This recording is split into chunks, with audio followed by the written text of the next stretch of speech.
Belief, the unseen power that shapes the world. Picture it like a bee drifting through the ages. It lands, it stings, it blesses, it builds. We think we hold our beliefs, but more often, they hold us. They ruled our ancestors. They will rule those who come after. Every empire, every idea, every man who thought he ruled the world was first ruled by belief. Today, we look at one of them, Lucius Cornelius Sulla, the Roman who believed that order could only be born from terror. According to Plutarch's parallel lives, Sulla was born of noble blood, but in poverty. He watched the Roman elite devour itself in greed and politics. From that soil grew his belief that Rome's sickness could only be cured by absolute power. Where others saw chaos, he saw a chance to restore order. A belief not in mercy, not in the people, but in the sword and the law. And when that belief took root, it bloomed into ambition, fierce, brilliant, unstoppable.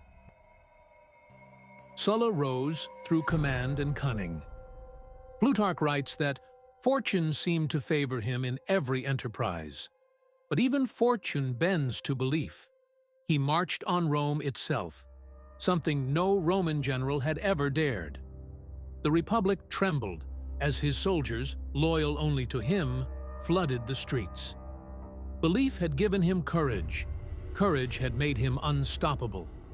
He crushed his rivals, rewrote the laws, and made himself dictator.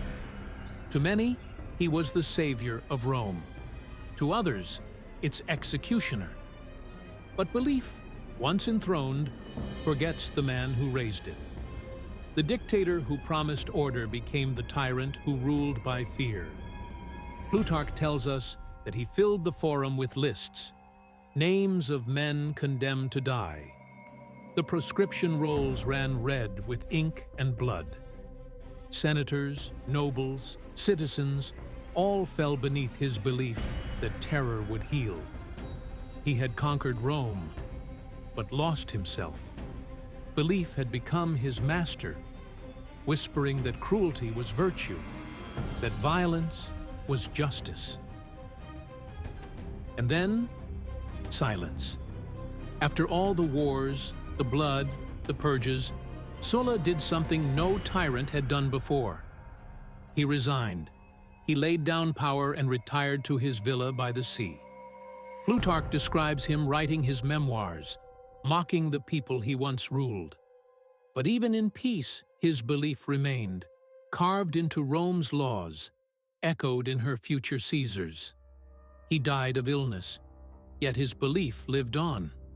The Republic never recovered.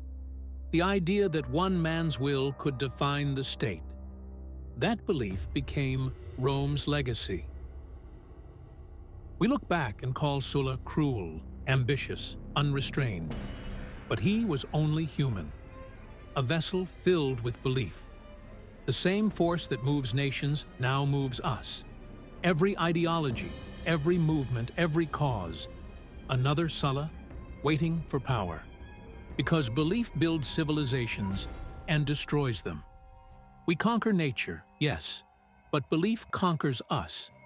That is why I built Ecclesia, a place to see belief clearly, a place to write it, to share it, to question it, before it rules us. Because belief is eternal, and perhaps the only true power worth understanding.